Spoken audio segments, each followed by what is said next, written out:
It's episode 1263, and it's the Relevant Podcast here in Orlando. I'm your host, Cameron Strang, and joining me from Loverland, Virginia, he's back. It's Jesse Carey. Hello, hello. From Nashville, it's our managing editor, Downtown Emily Brown. Hey, y'all. Hey, it is great to have you back, man. You missed the last couple of weeks because of your big TV show. We were talking all about it. I spilled all the beans. I violated all your NDAs, so no worries I'm very about that. close to being able to reveal stuff. There's two big projects that I'm working on. One is I was in Texas recording the last production week of our TV show, which hopefully I can reveal some stuff about publicly soon.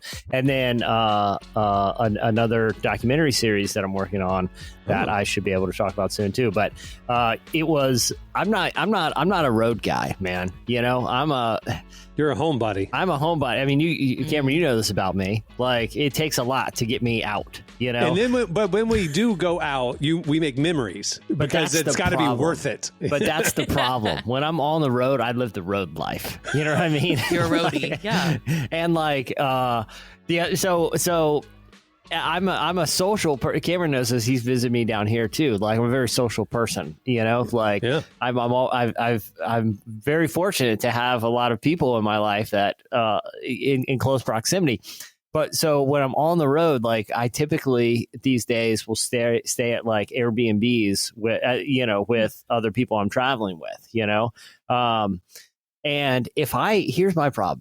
If I hear fun stuff happening in other parts of the house, you know, I'm not going to join. You know what I mean? Like, even if it's ill-advised, even if it's very late at night, and what are you talking about? Like somebody's playing cornhole or something? What are you talking about? You're in your room. Yes, and I hear laughing. Okay, you're in your room, Cameron, and you're with and it's a house with numerous other dudes, right? Right. You hear laughing going on in the other room. Yeah. You just going to stay in the room, go to bed early? How tired am I? You're very tired. You're beyond tired. So am I to the point of being tired enough that the laughing is annoying and I'm going to go out there and tell them to shut up? No, you're so tired that you could sleep through laughing. Oh, well then I think honestly, I would be the one to sit it out. You, on the other hand, I'm assuming. Yeah, so some nights it's playing cards. Some nights, somebody brought like a Nintendo Switch. I don't even play Nintendo, but like, hey, Mario Kart, and that's my problem. When I'm on the road, I'm living the road life. And the road life is hanging out, late at night.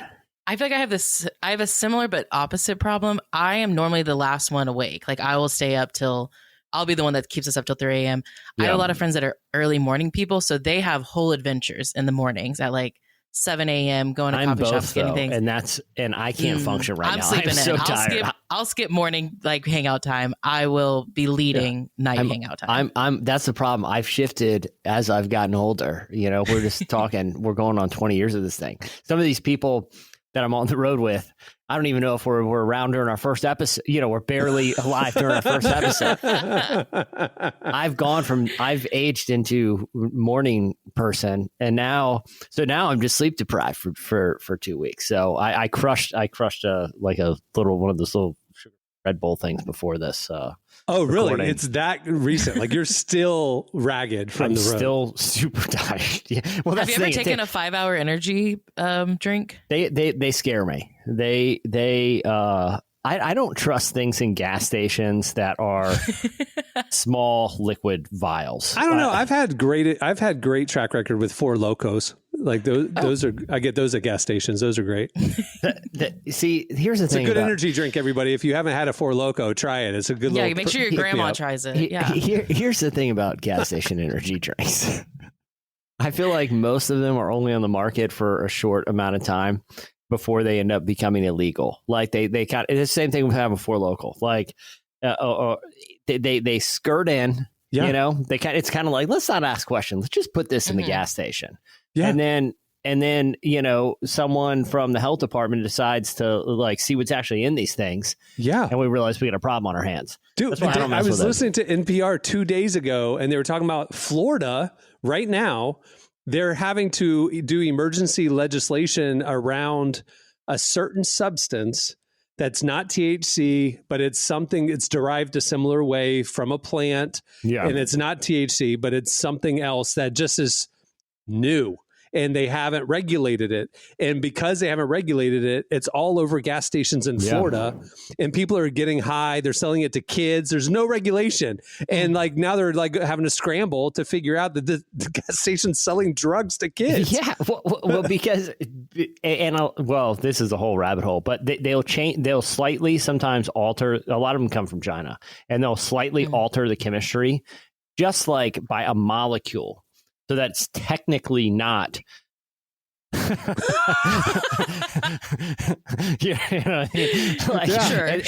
And then they put like flavor in it, and they call it like What are my teeth soft? Liquid fuel. Ultra boost. Oh, I guess those are shoes, but something like that, and it has like a very energetic looking little bottle, and it's like $1. And it's like, oh wow, that's why I don't buy 5 Hour Energy. I don't trust anything. I tried it once because I was like having to pull like an all-nighter for something. And one of my friends was like, oh, I'll get you a 5 Hour Energy that'll help you. And I was kind of nervous about it, but I was like, I think I'm going to need it.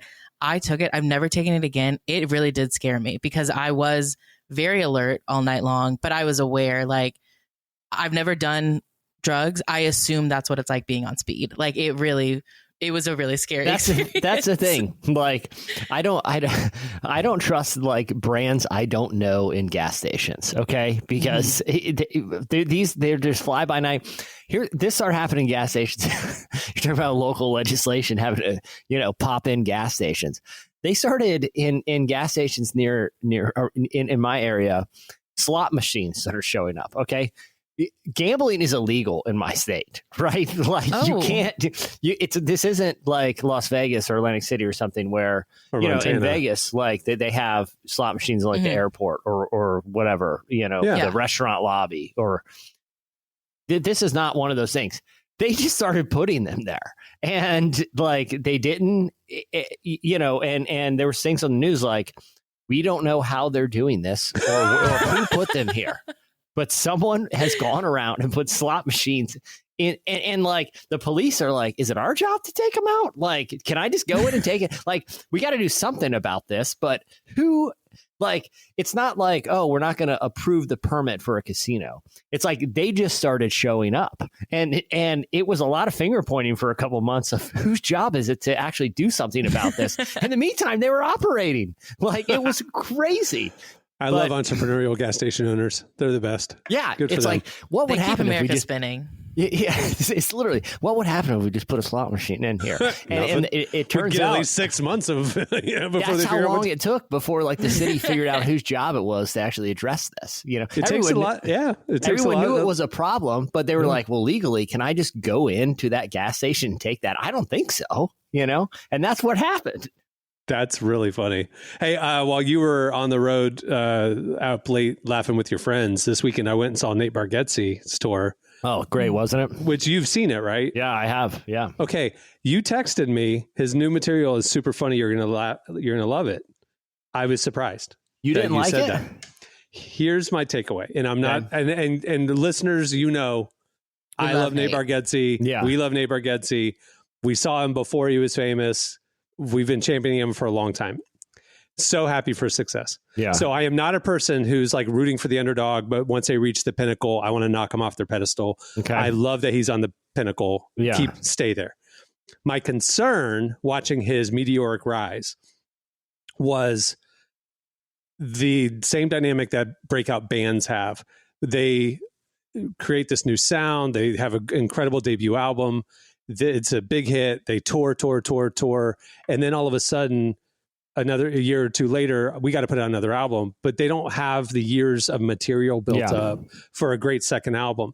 And it has been awesome watching Nate transition from early Nate, I'm a schlubby, dumb husband, to I'm a mediocre suburban husband. Like he's finding materials of the regular man, regular person experience.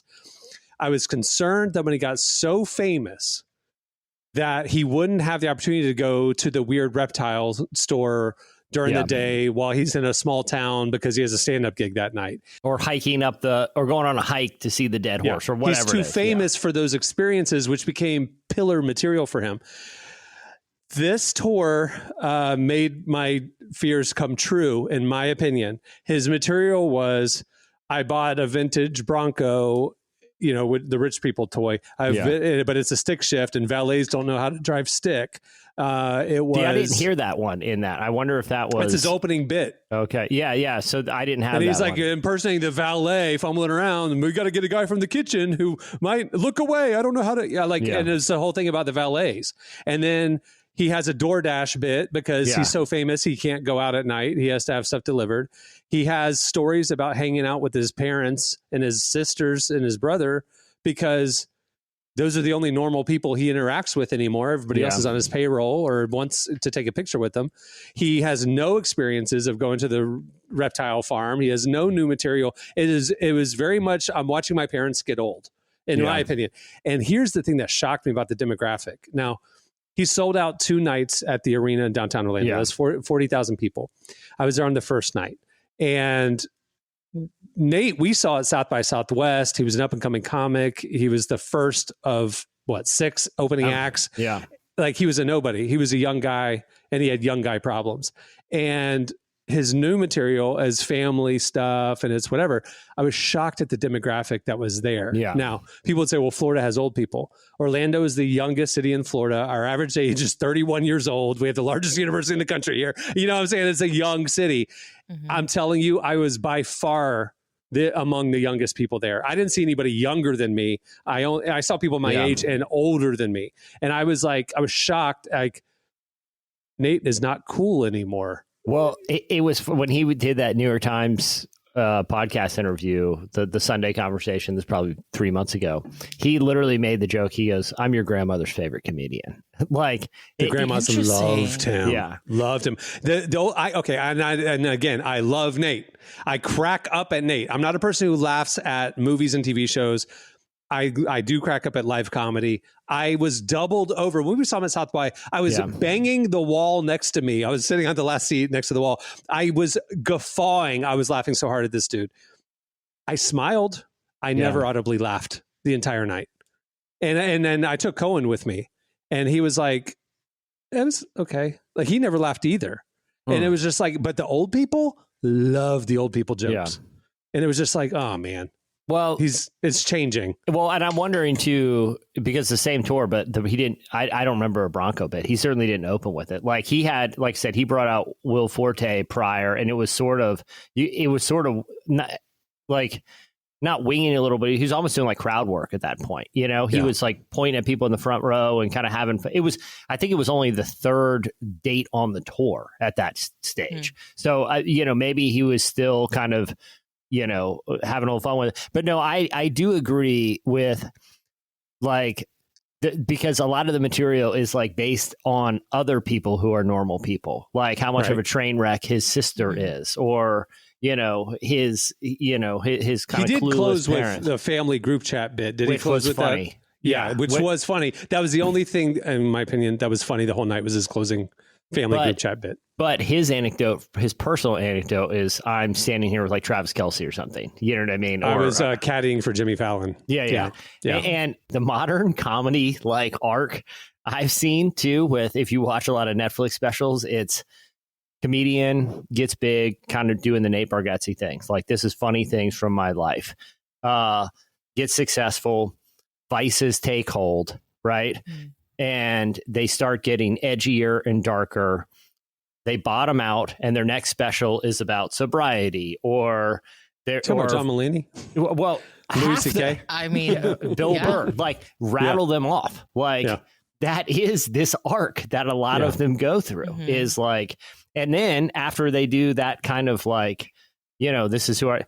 That's when they either go from my like absurdist, or they get like super kind of socially edgy and try to push a limit one way or the other. You know what I mean? Yeah. You see that arc a lot. But Nate, because he doesn't, he's kind of dealt with vices like a normal person, not like some rock star. Right.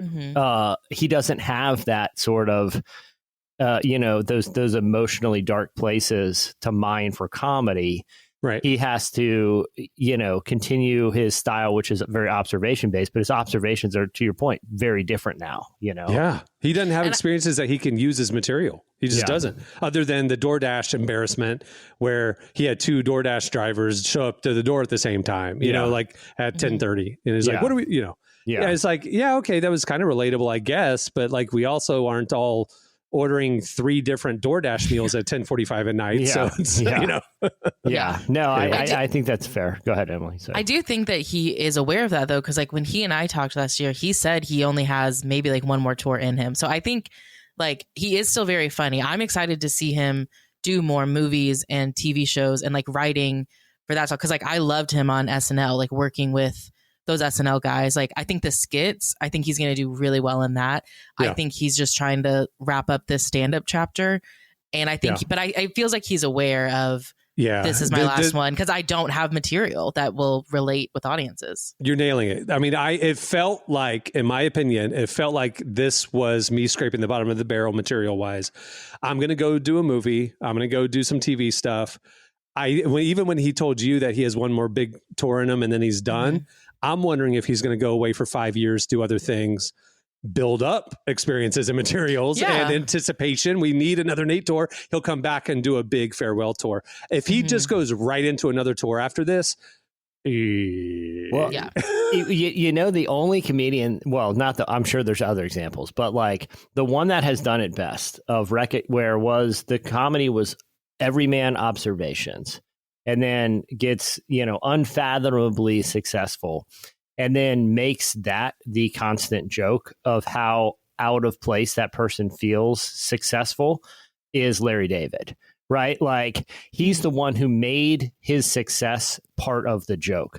Like, why is this guy who has never tried to improve himself, an everyman thrust into success, and now is, hanging out with Leon at the mansion, and his life has become insular to the point where he's uncomfortable with normal people interactions.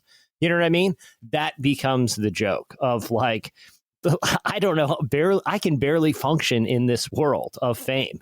And that credit to Larry David. I mean, everything he's a comic genius, but I think he shined the light not on, hey, look how successful I am, but look how I can barely, I don't belong here. And it's evident in every interaction I have, I think, we were too young to know that Larry David, Jerry Seinfeld, Ray Romano, Kevin James were stand-up comics before they then graduated to TV and movies and doing comedy. I mean, we knew Eddie Murphy was, and then he went and did movies, became a huge movie star, and then he came back and did the specials like Raw and stuff like that. He wasn't touring back then like the way that Nate does, but we forget that is the trajectory. I think Nate being at the pinnacle of stand-up comedy for so long, I mean, it's been 5 years now, essentially, is actually the really rare thing. Normally they pluck them right before they hit that pinnacle and they put them in TV and movies. Nate kind of staying true to who he was first and seeing this through, I think it's great. I think you're right. I think the people who stay stand-up comics crash out and then come back later. They're very different. They go into podcasting or they do something else. I think like this is an interesting career trajectory to watch. We're rooting him on. I just didn't laugh. So you know who the analog for him is? Tell me. Gaffigan, where he's wholesome, family man, pretty much worked clean. Never really had this big public sort of kind of, struggle. Never went like socially or politically edgy, right. Wasn't like woke or anti-woke in terms of like, hey, look at how the world's too much like this. It was just like straight down the middle. I'm a schlubby guy who likes to eat that is failing at being a dad. But then it's also like, you got like 4 Amazon specials, though. You're doing all right. It's not as relatable anymore, but he never... And to the same point, like Gaffigan probably occupies around the same cultural space at their peak of like, oh, this is the biggest guy in the world. Everything does hilarious. No, it's not as relatable anymore, I would say that a Gaffigan crowd today would be similar to what I saw at Bargatze. Yeah. Like it's probably older. We like the clean comedy, it's safe for the little ears. I am excited to see what his movie is though. Yeah, same. They showed a behind the scenes. It was like a little bit of like, it was a little skit of like quote unquote behind the scenes of him filming. And it was like, he was the husband, there was the wife. It felt very schlubby husband, stupid husband, Kevin James, you know, like, you know, King of Queens type vibe. But the bit was in this little clip that they showed was that stand-up comedians transitioning to acting don't know what to do with their hands because they're always used to like holding something. And so like, it was this quote unquote behind the scenes of action, and then like Nate holding nothing in his hand, but his hand was where a mic would be, and they would have to put like props in front of him and different things, or like give him a banana to hold in the kitchen and stuff like that. So it's a pretty good little bit, self-aware, you know, but who knows what the movie's actually like. The thing that gives me hope is, and we've had, I think relatively recently, had the Will Forte conversation, how I think everything he is in is good and smarter than it, and his performance is always smarter than it needs to be, even if it's better than the material. You know, Last Man on Earth was such an underrated show. And what was that show about where he's the true crime podcast? I felt like was underrated. Yeah, that was really good. It's on Peacock. I watched the whole thing. It was good. And then 4 seasons, he was the best part of. I felt like, you know, you have all these. He was the character that every time he was on screen, he had more depth than anyone on there. You know. I recently, when I was on the road one I rewatched MacGruber, and you forget like how scene to scene. I mean, it's wildly inappropriate, but like some wives worry that when their husband's on the road, they're going to go to an adult establishment or the bar with their friends. Your wife has to worry that you're watching MacGruber by yourself. Guys, here's the thing. I wasn't by myself. It was one other guy. First of all. And it was very late, and we should have been asleep. But it was like the tile came up. We're like, oh, leaving soon. We should probably fire that back up. Which we did, and watching its entirety. Does it hold up? Oh, it holds up great.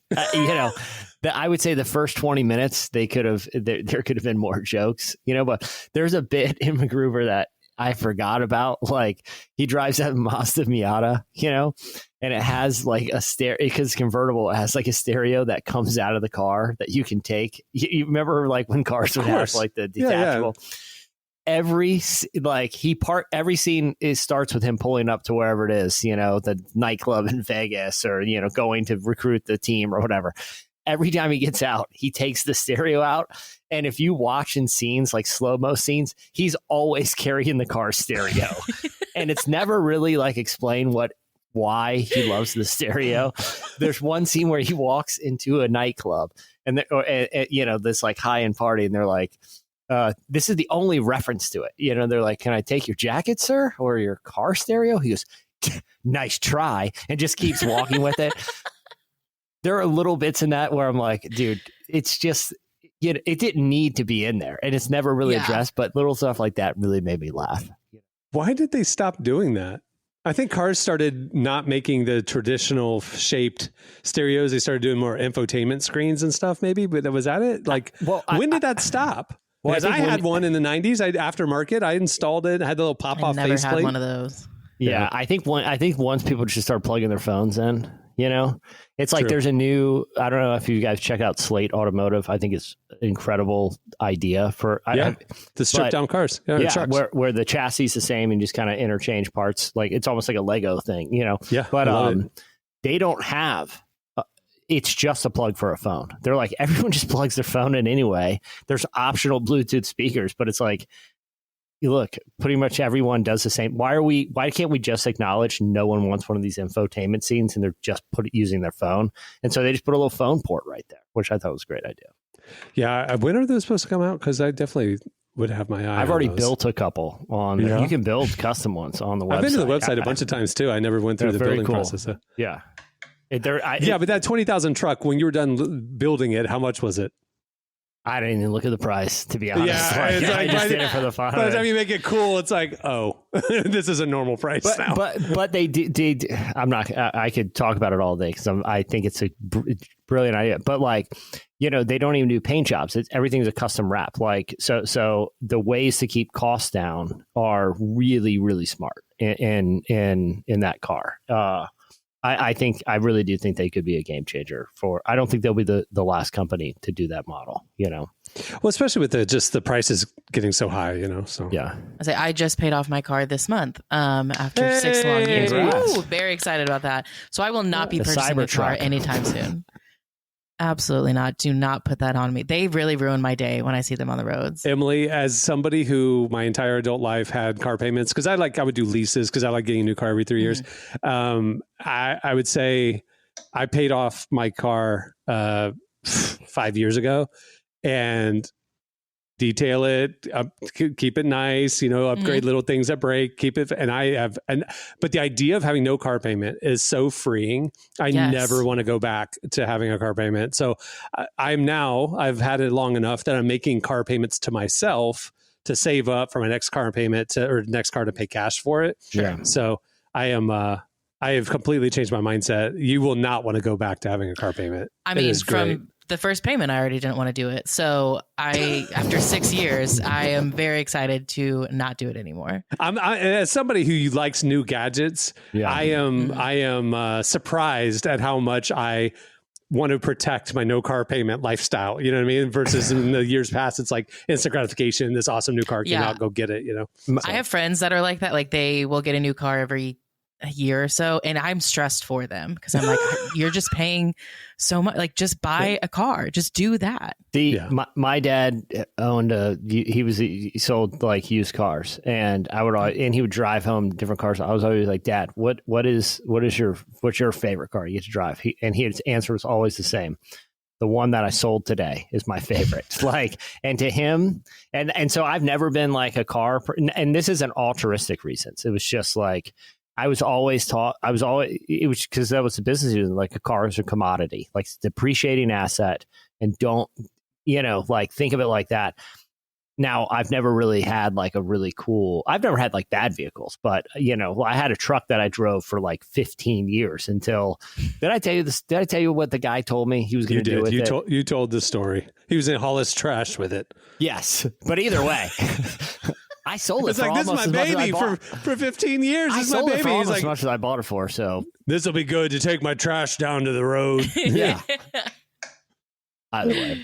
But I may, one of these Slate electric vehicles, I may have to splurge on at some point. They're very cool. They're very cool. Speaking of very cool, look at that transition. We have a great show coming up. We talked to one of our favorite breakout Christian indie artists. Her name is Allison Eide.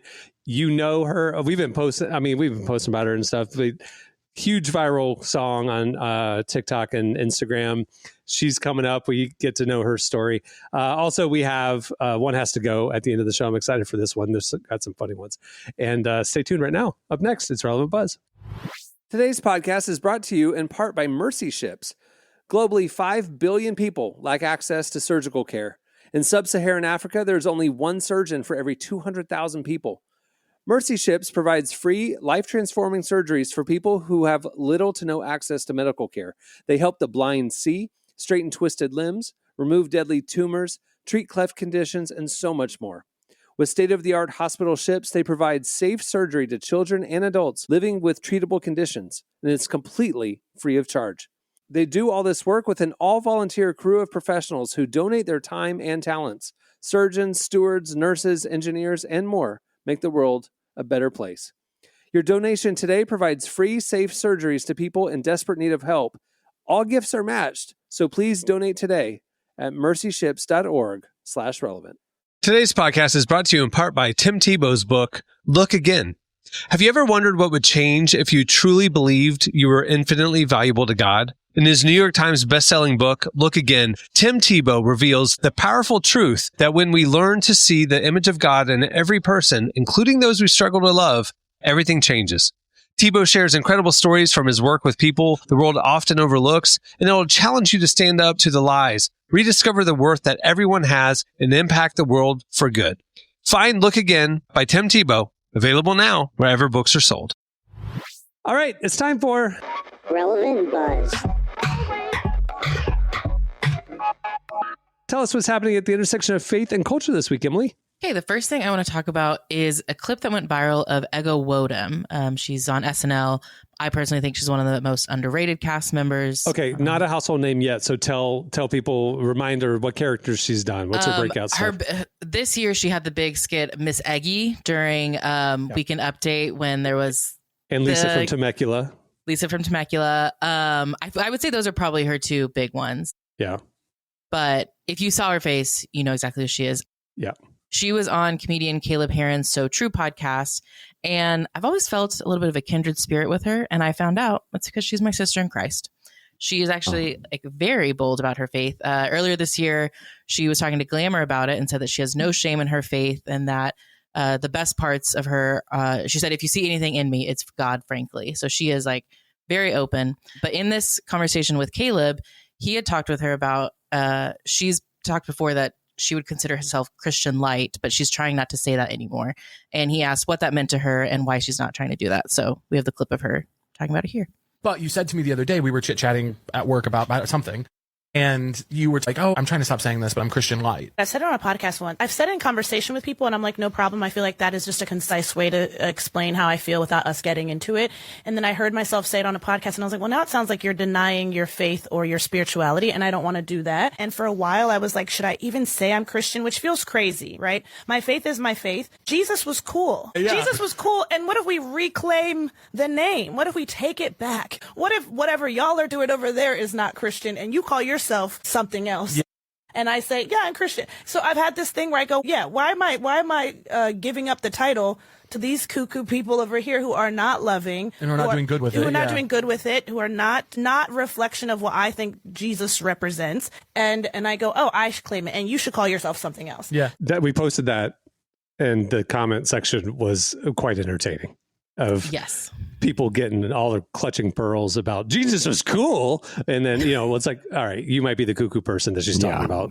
That's why I always start when people ask, I'm Christian heavy. And, Christian leaning, Christian dominant. I'm Christian dominant. Yeah. If not light, it's very, very heavy.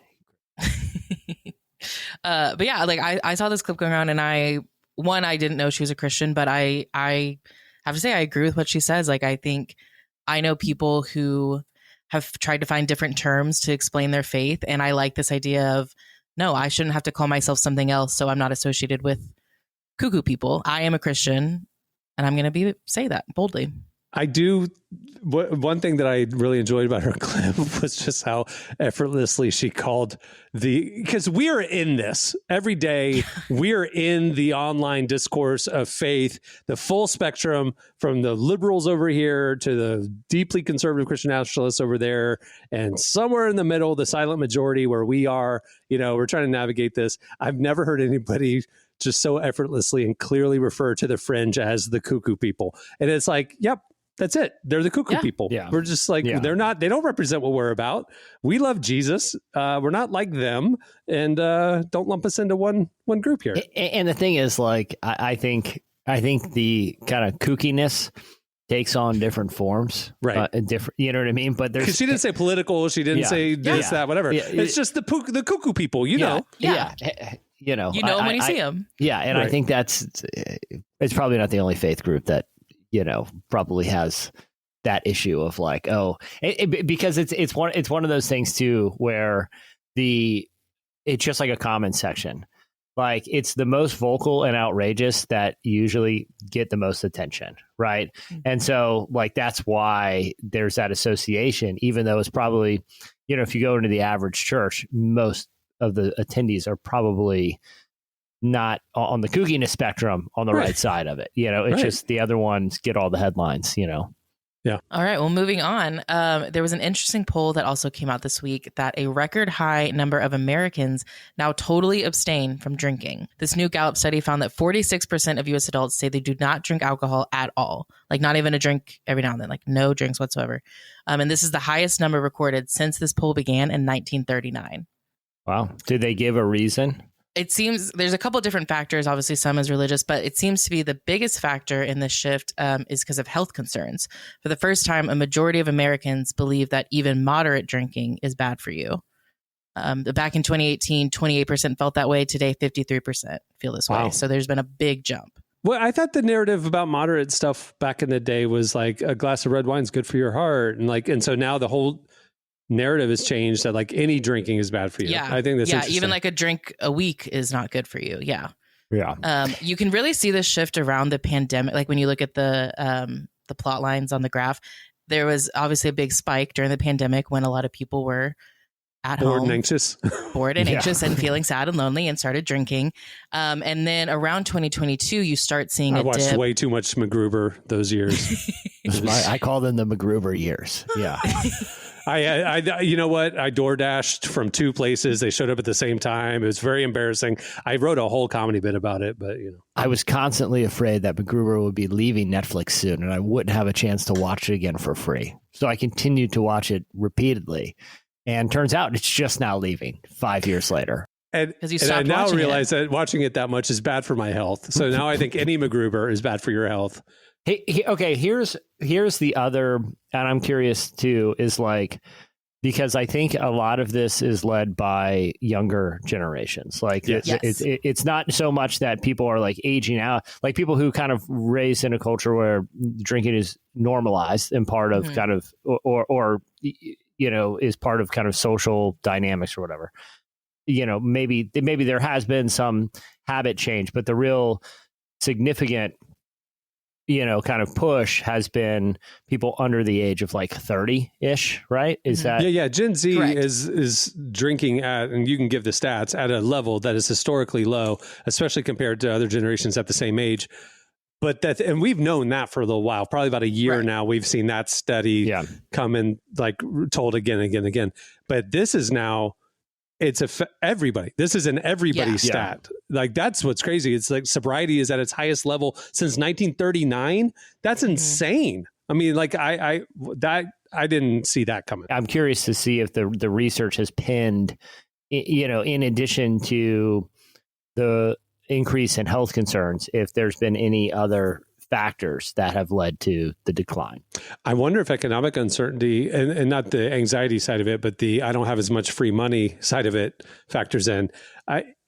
Drinking at a bar is a lot more expensive than it used to be. There's no $2 beers. It's $12. I wonder if that's like part of it, but that doesn't answer the question of I'm sober because it's bad for my health. That does answer the question of I'm drinking a lot less than I used to because I just can't afford to. Yeah. Well, there's also, I think kind of the elephant in the room too is like there's other substances that I feel like have probably increased in use because of social acceptability and legal considerations. That's not the case within Gen Z. They're sober. Well, here's what I've heard for Gen Z and again, this is just I don't know if it's based on data, but Gen Z seems to be doing a lot of things less, like that, especially like Gen Zers that were at a very formative time during COVID, like maybe just never re-socialized and reintegrated. And a lot of their lives are lived online. So it's not just drinking.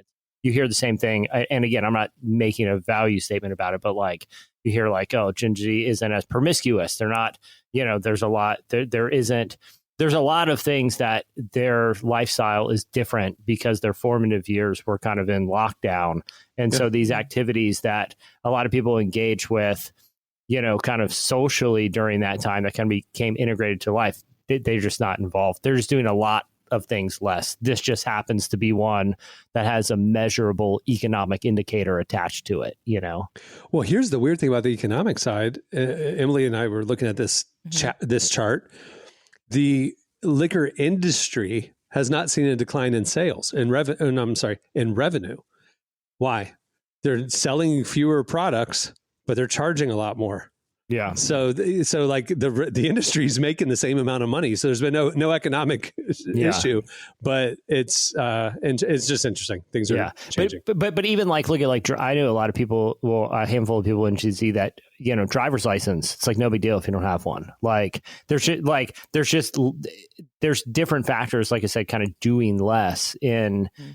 Kind of lifestyle that I just feel like generationally is a little different. And I think there's a variety of factors. Also digitally, some people their life, maybe aren't as kind of out in the world because the world's kind of come to them a little, if that makes sense, Yeah.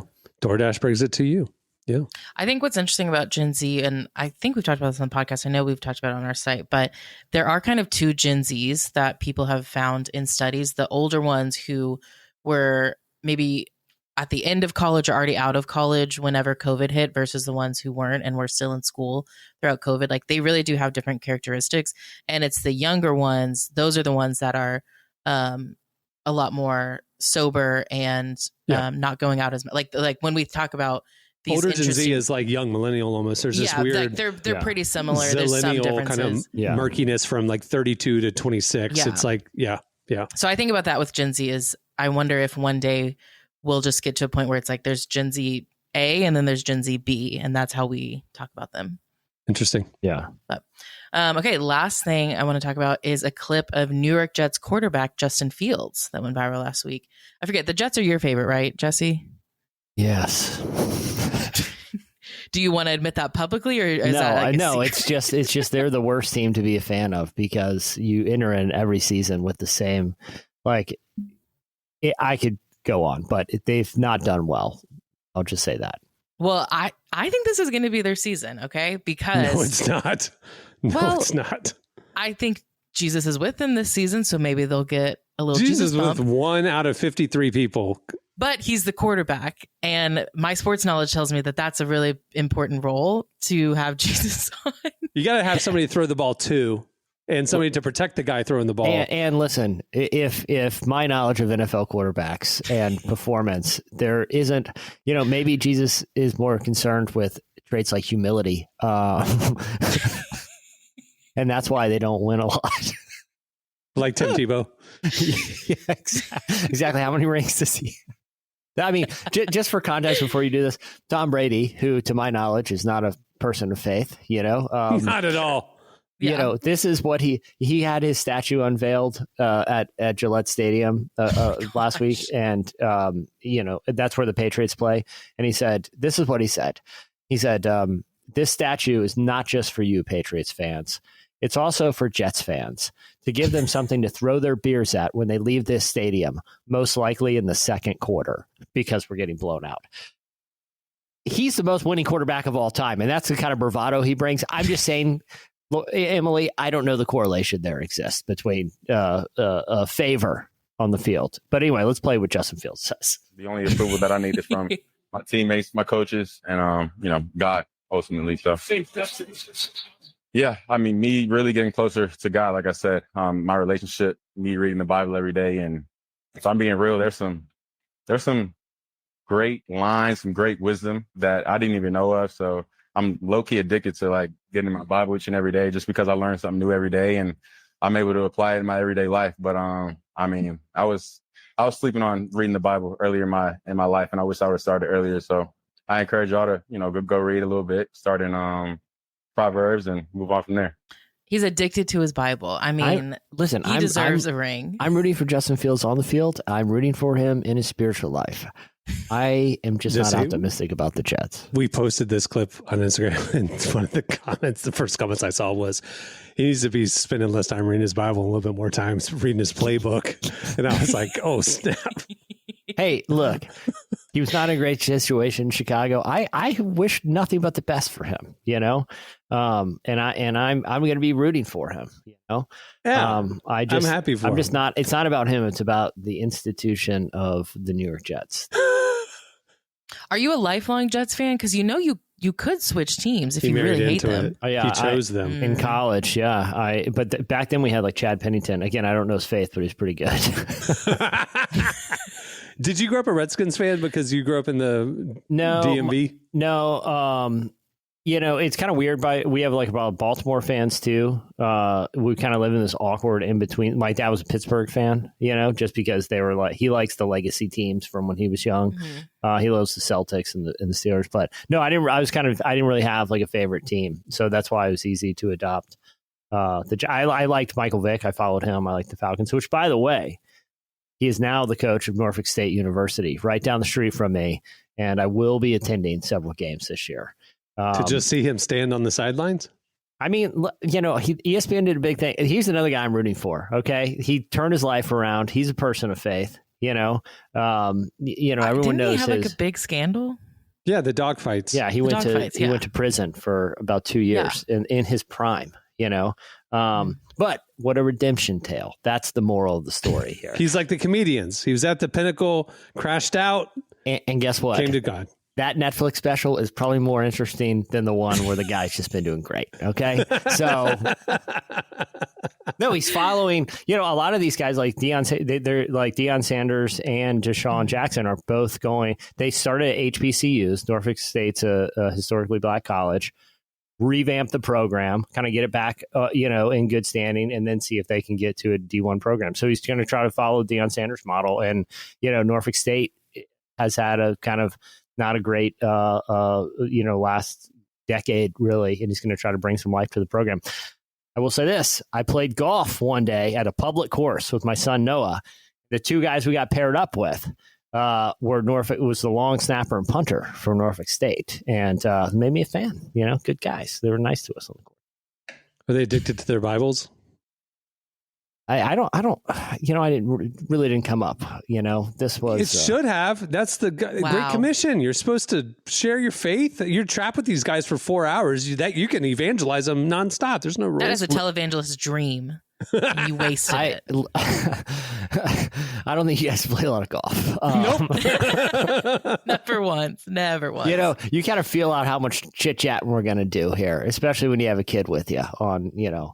I will say it was a public course. You know, it wasn't like a country club. You know, there are guys out there with no shirt on, so it wasn't that big a deal. Kind of playing fast and loose. Yeah. Kind of course MacGruber would play it. Got it. Yeah, exactly. Okay. With a stereo. All right, well, that'll do it for Relevant Buzz. Make sure to check out relevantmagazine.com every day where we're covering more stories like that. Thanks, Emily. Stay tuned. Up next, Allison Eide joins us. Today's podcast is brought to you in part by John Mark Comer's book, Garden City, a book that speaks to the tension we all feel between work, rest, and purpose. The New York Times bestselling author John Mark Comer takes us to the scriptures to identify what it really means to be human and flips the script on the idea that who you are matters, not what you do. He shows that God created us for meaningful work and meaningful rest. Both matter. This book helps you ask and answer the big questions. Does God care where I work? Is there a direction for my life? So you can discern God's heart for your calling, your rhythms, and the way His Spirit wants to shape every part of your life. If you're longing for purpose and a more grounded way to live, check out the new hardcover edition of Garden City wherever books are sold. Well, today's show is brought to you in part by the new book, God, the Science, the Evidence. We talk a lot about faith, but how often do we talk about science in the same breath?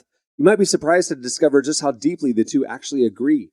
For centuries, science has been used to dismiss the idea of God, but today an intellectual revolution is underway. Modern discoveries in physics, cosmology, and biology are consistently revealing the same truth: creation isn't an accident. That profound reversal is what engineers Michel-Yves Bolloré and Olivier Bonassi investigate in their international bestseller, God, the Science, the Evidence. This book is a rigorous, evidence-based critique of materialism, inviting you to explore over a dozen scientific, philosophical, and historical domains. It shows that what was once seemed impossible, that science could point to a creator, is now supported by a vast and convergent body of evidence. With over 400,000 copies sold in Europe, this book is sparking a global debate.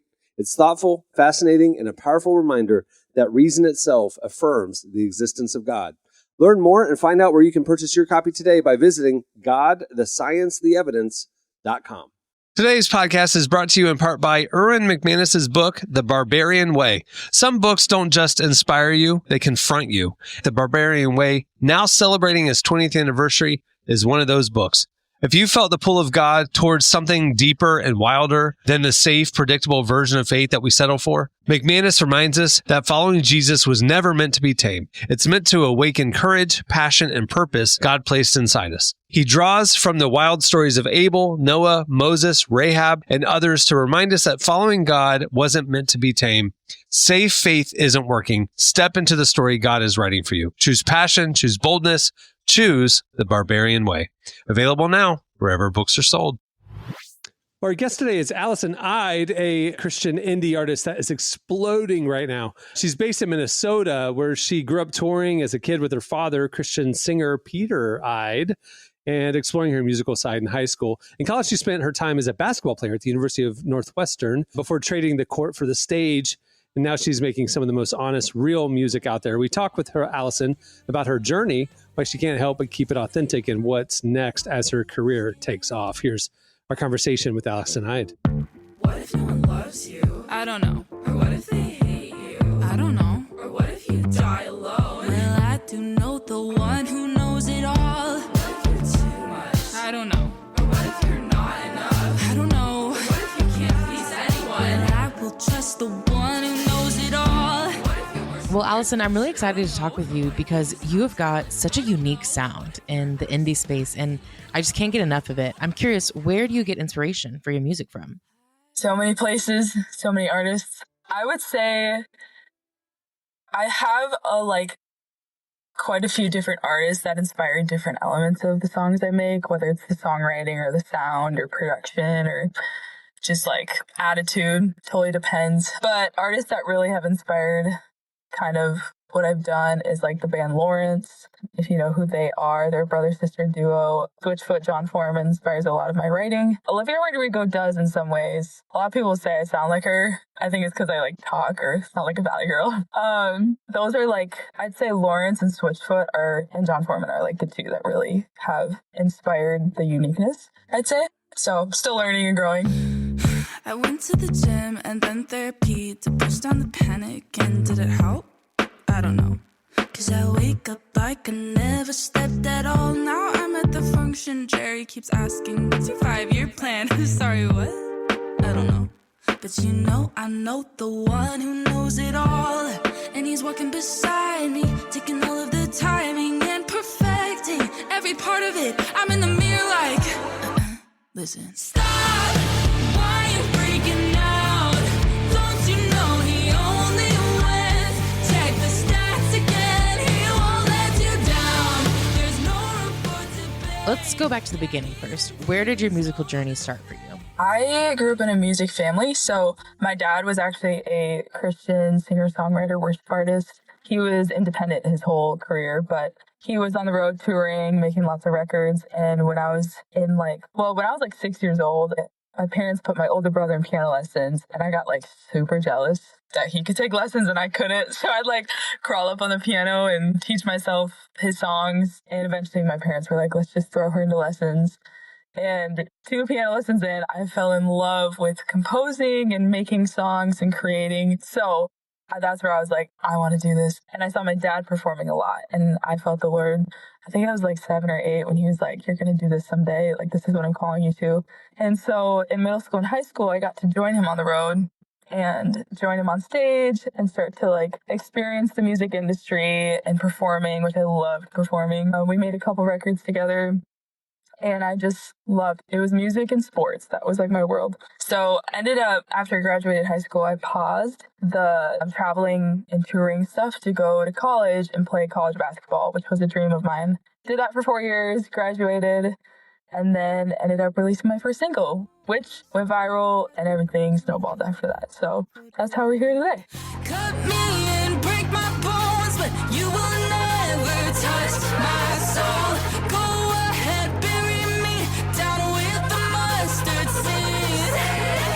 Knock my knees to the ground, right where I can pick back up my crown. I'm for the king and the king's for me. So you played basketball in college. Did you ever consider doing that after college too, or did you know that you always wanted to go back to music? Good question. Definitely was not good enough to do it professionally by any means. So that would have been cool. I did feel this call to music though. Really wanted to. Everything in me just loves to create, and so getting to write and make songs and tour and perform them and sing them with people, especially just with the mission on my heart and helping people feel really understood by Jesus and know it's okay to not be okay. Mental health was a huge part of my journey. So getting to reflect that through music was I felt passion on my heart to do that.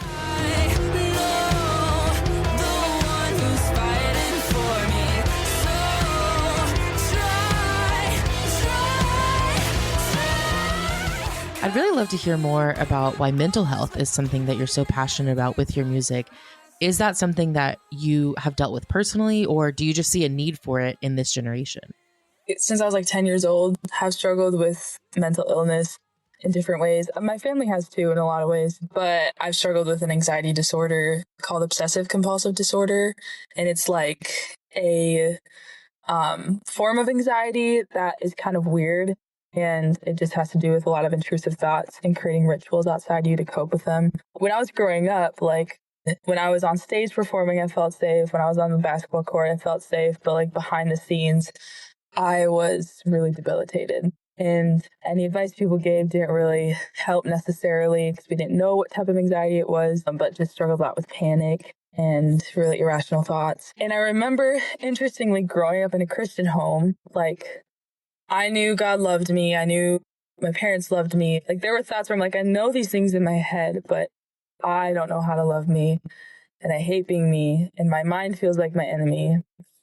And journeying through that for many years. The one thing that would like keep me going, besides Jesus, was some song by some artist that I connected with, and a song that would just get me to the next day or the next hour or the next week, whatever it was. But there was always a song to like just be tied to my hip and keep me going. And when I got to college, my mental health surprisingly was at its lowest.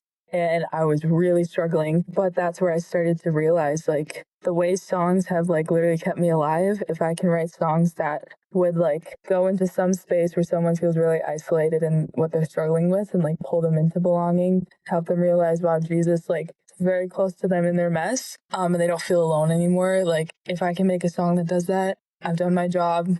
I feel like the Lord can use that. And so that's like where my, like the heart behind writing songs came from. So, and that's, yeah, from the first song I released to present day, like the Lord has used the songs in some crazy ways and I'm really grateful. To love, I just want to love who I am. To love, to love, to love, to love. And failing expectations made in my brain, they're the reason I avoid all the mirrors or tears well up deep in my eyes. How do you feel like your relationship with God shapes your music? I've been in a very interesting like journey with the Lord since the career started. So for context, when I released my first single, I was like literally a nobody in terms of like any platform or fan base. And then the song went viral, which started it all. That same few weeks, my dad was also diagnosed with cancer. And so it was really confusing because my career started to go up and then family life behind the scenes started to really plummet. It's been like that ever since, like just a dichotomy of both happening at the same time. Interestingly, trying to understand the Lord while my dad was suffering up until a little over a year ago when the Lord did take him home after battling cancer. And everything I know about God just swiped off of my desk, like starting from scratch, being like, God, who are you? Where are you? I have no clue. Very out of body experience. And being in that position where I really felt like faith was at a rock bottom and I had no idea what to believe or think anymore. And I struggled a lot with PTSD, with reading the Bible and worship songs, like went to therapy and realized like those things cause panic. So how am I supposed to connect with God if I can't even do those things? Being in such a weak place like that, I wrote songs from that position, trying to understand Jesus. And I think they became very earnest. Those are the songs we're releasing now. So IDK is part of that, ironically. But I feel like my relationship with the Lord has felt the messiest and most fragile.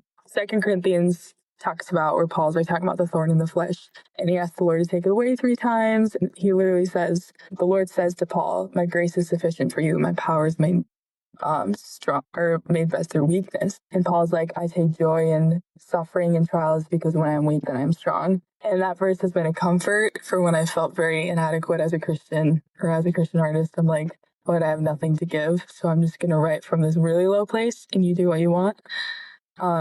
And it's been quite fascinating to see how the Lord is using that type of position in real time through the songs. And I'm still figuring it out. So I don't know if that answers your question, but that's how I feel the relationship is. Help me love who I am, not through my own lens, but through your eyes and from your pen. No, it totally does. And I feel like that authenticity and vulnerability is so reflective of where the Christian indie music scene is right now. Like there's just so many amazing artists like you who are being real and honest, but in a cool and exciting way.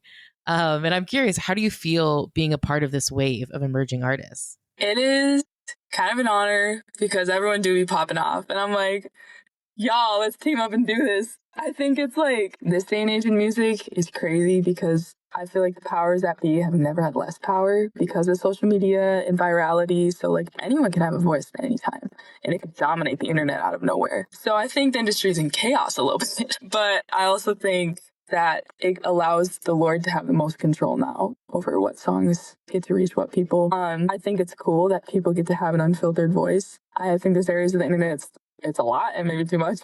I do think the little bit out of control chaos really puts it in the hands of the Lord. And I love getting to be part of it. I feel like it's truly like a team of artists in this generation going out to break all the norms and the barriers and reveal true earnesty and authenticity. I keep using those words, but that's just what it feels like. I feel really honored to be part of it in any way.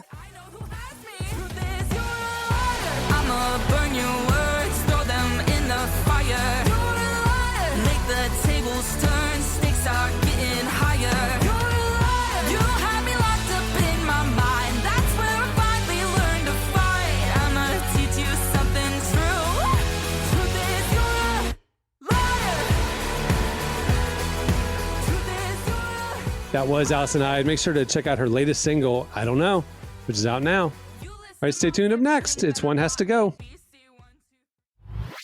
Well, today's podcast is brought to you in part by the new book, Confessions of a Christian Alcoholic.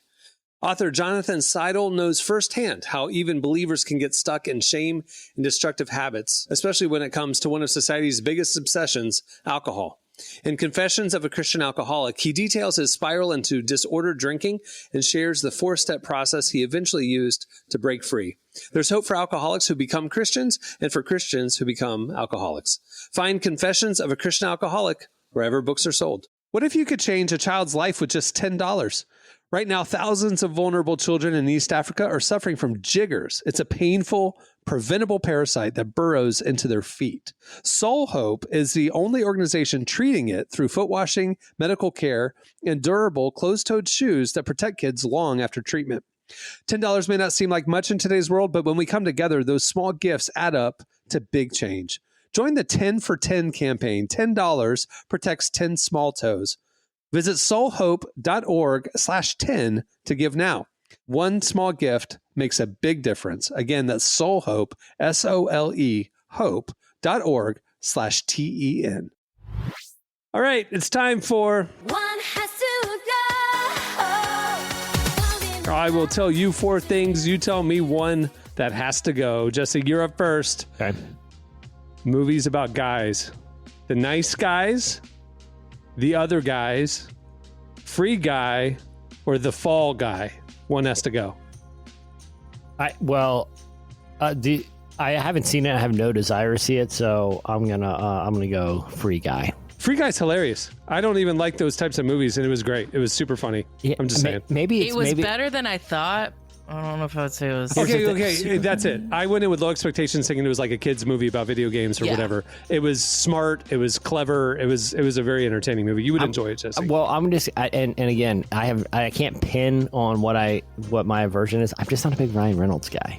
You know, he's a little, you know. Yeah. I can't think of the right word. He seems a little fake. Yeah. You know, it seems like the charm isn't as effortless as like.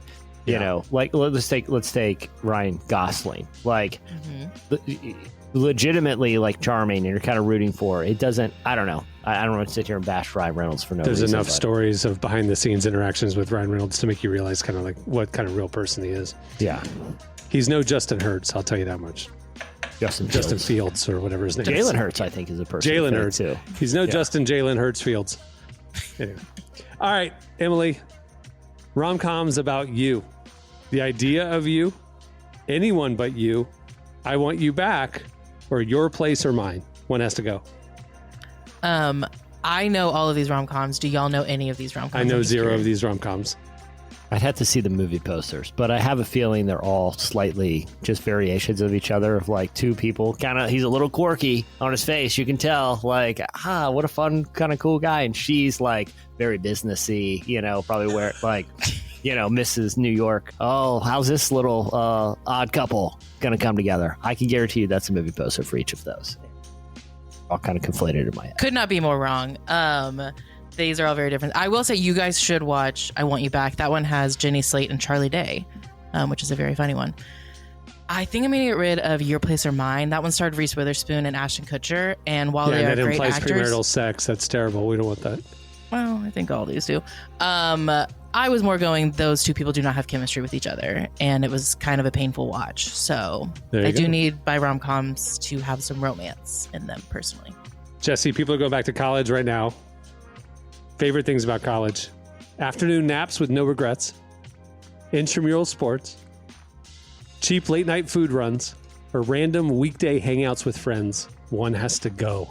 I'm going to say the cheap late night food runs, because those are with you for all of life. Like, if you got to take it away for college, you can make... The other ones are hard to make up for, good call. But it's like, if I cut that one out, it's like, I still do cheap late night food runs, so no sweat, if I had to cut it out for a couple of years. My logic there. Did you play intramural sports? Oh, yeah. All of them. I loved it. What does all of them mean? Like, what sports? 25 different sports. They would not only just have basketball, flag football, stuff like that. They would have tournaments on the weekends of like badminton, frisbee golf.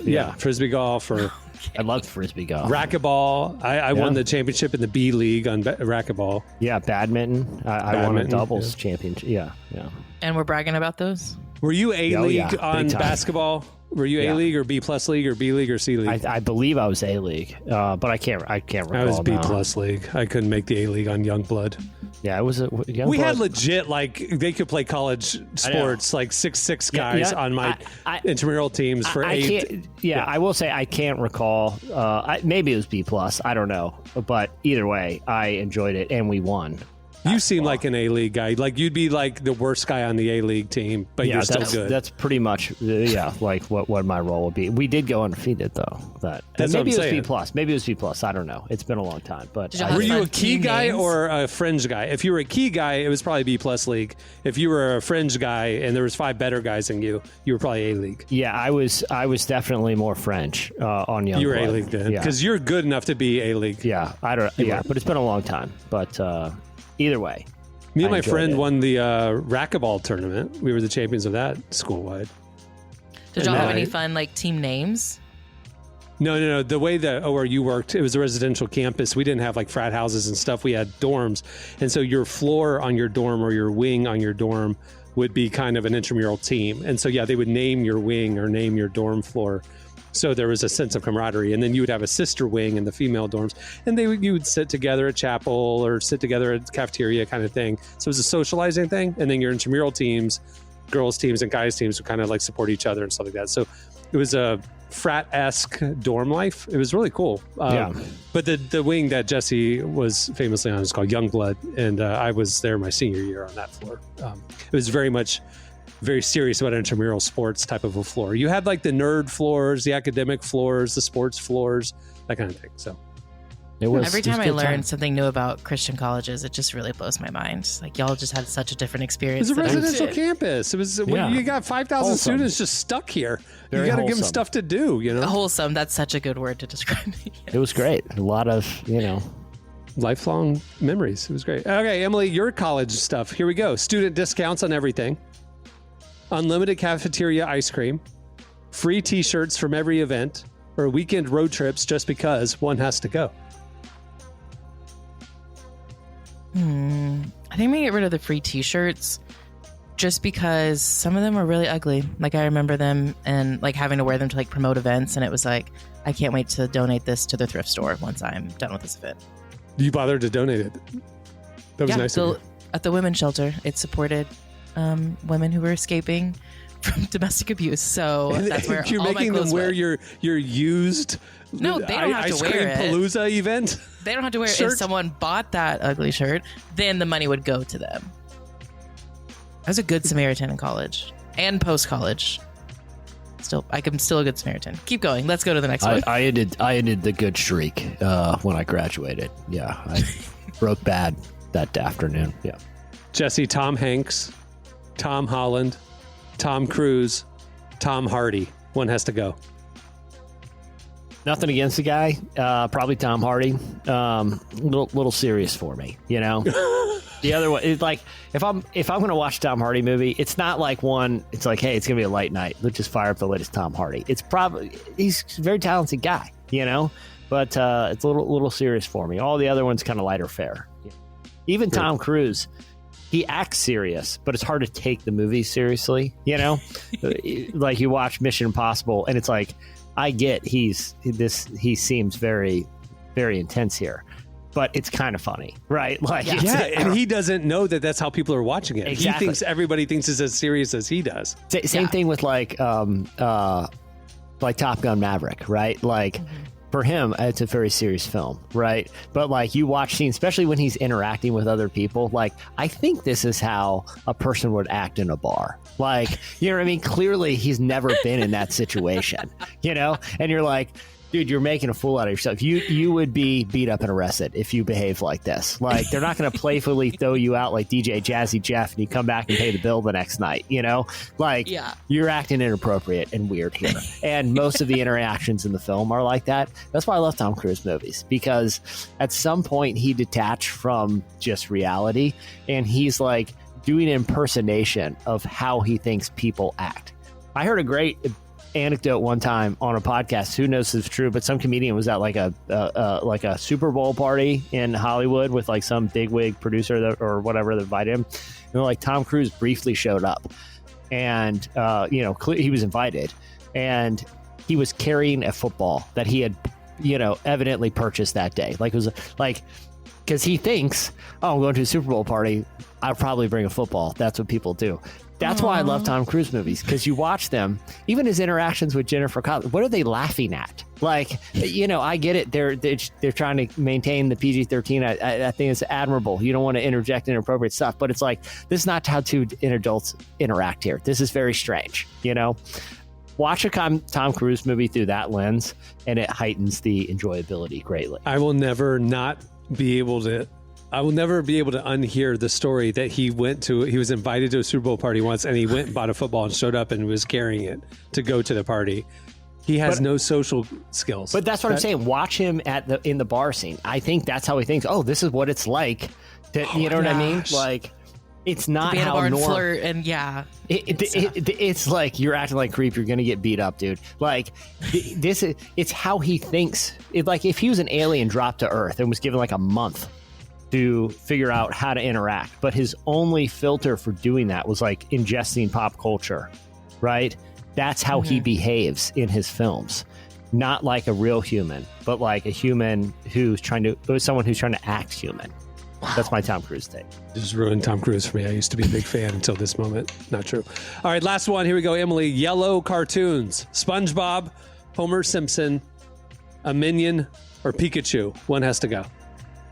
It's going to be the Minions. I want to eradicate them from the earth. I used to work at a kids camp, and the kids would speak Minion to me, and gosh. I would have to be really careful not to scream at them. But they would just say "Bee-doo, Bee-doo."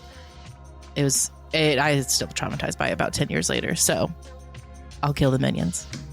I have a soft spot in my heart because the beginning of the Minions movies, their life dream is they're trying to get to Orlando. So, all right. Are you saying you're a Minion? No, I'm saying I have a soft spot in my heart for the Minions because they love my town. So there you go. Okay. All right. Real quick. I'm sorry. I know this is not people are just going to have to hear your explanation. Well, I don't know if I can pull it up here. Watch the War of the Worlds clip on YouTube of Tom. There's a scene in that film of Tom Cruise playing catch. And the only reason playing catch is in there, not because baseball is a part of the movie, but because they have to have them doing something while he's having a dialogue with his son. It's, again, if you were to tell, okay, Tom Cruise, we want you to act like a father playing catch with his son, right? This is what someone who's never done that would think it's like. It's a lot of pounding the glove, this weird side. He's throwing it really hard. Like, it's just like, again, like, I think I know what you're going for, but you've clearly never attempted this, you know? You've never played catch with a kid before. Hold on. Let me watch how much glove pounding there is right away. No one's doing that, okay? Again, like, he's just trying to contain the awkwardness, you know? And again, like, he's just wailing it in there to this kid. You know, like, no one plays catch like this. It really is true. It's like he thinks he's pitching like at a little league game, and like he doesn't know how to. He doesn't know how his body should be standing. Like his legs are very wide, and he continually just pounds the glove. You know, like he's standing. Like, where should my feet be? And again, it's more glove pounding I've ever seen in a game of catch. It just goes. My theory is he doesn't know how. Look how ridiculously wide his legs are there, and then he has this weird wind up and kind of sling thing. Again, I'm not trying to criticize his athleticism. I'm just saying he's doing an impression of what he thinks. Look how hard he's throwing. He's doing an impression of what he thinks a normal person would do in a normal, like, situation. You know? Like... I do wonder if something happened to him, like, around early 2000s. Because growing up watching, like, the newer Tom Cruise movies, I remember thinking, like, why does everyone love him so much? Like, I just didn't get it. And then during the pandemic, I finally watched Jerry Maguire. And I was like, wait, he's incredible in this. Like, this is so even good. Before that, Risky Business. And it's almost like he got indoctrinated into a cult at some point. It's so weird. I don't know what happened. I was thinking The Divorce with Nicole Kidman. But yeah, sure, maybe the Scientology had a little factor Watch any scene where Tom Cruise is supposed to be doing something that a normal person would do. And realize he has no idea how normal persons do this. He had to research how to play catch with a kid, but he watched a baseball movie or a baseball game. Yeah, I think I kind of stand. You know, he rehearsed it. Just watch him 100%. Run. Okay, like it's another thing of like a normal person running from an explosion is going not to look like he's really stiff when he runs. And he moves his arms very aggressively. Yeah. I've seen a compilation of him running and people being like, has he ever run in his life? Like, what is this? Again, watch him try to emulate normal human behavior. And that's the fun of watching this. If it came out that, like, you know, almost like in Men in Black, like they unzipped the skin suit and there was an alien underneath. If that ever happened in real life, he would be the top candidate that he's actually an alien underneath the skin suit. Yeah. All right. Well, that'll do it for... Well, thanks again to Allison Eide. Make sure to check out her latest single, I Don't Know, or IDK, which is out now. She's got other great tracks as well. Keep your eye on her. She's going to be big. I love it. Also, make sure to follow Relevant Podcast on Instagram, where we are posting One Has to Goes. You can play along with us. We're posting clips of the show. You can interact with other listeners. It's great. Also follow Relevant Magazine as well on Instagram, and check out relevantmagazine.com every weekday, where we are covering the intersection of faith, life, culture, and more. Okay, on that note, we'll wrap it. I'm Cameron Strang. I'm Jesse Carey.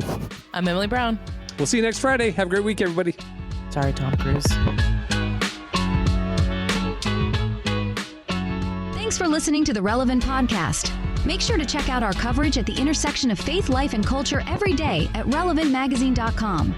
And while you're there, don't miss our latest digital issue. Issue 116 features Nate Bargatze, Connor Price, and a lot more. And don't forget Relevant Plus. It's the best way to experience our content, including ad-free reading, an ad-free version of this podcast, and more. You can get all the info and sign up at relevantmagazine.com.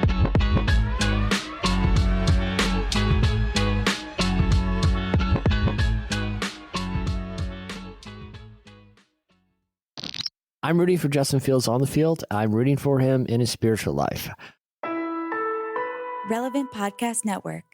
With the state of today's economy, it's more important than ever to invest in products that last for years to come. As the seasons shift and get cooler, make sure your closet is stocked with durable layers that stand the test of time from American Giant. American Giant's clothes work harder and are wearable season after season. Their greatest hoodie ever made is made from the highest quality materials that are cut and sewn right here in the United States. So you're investing right back in your local community.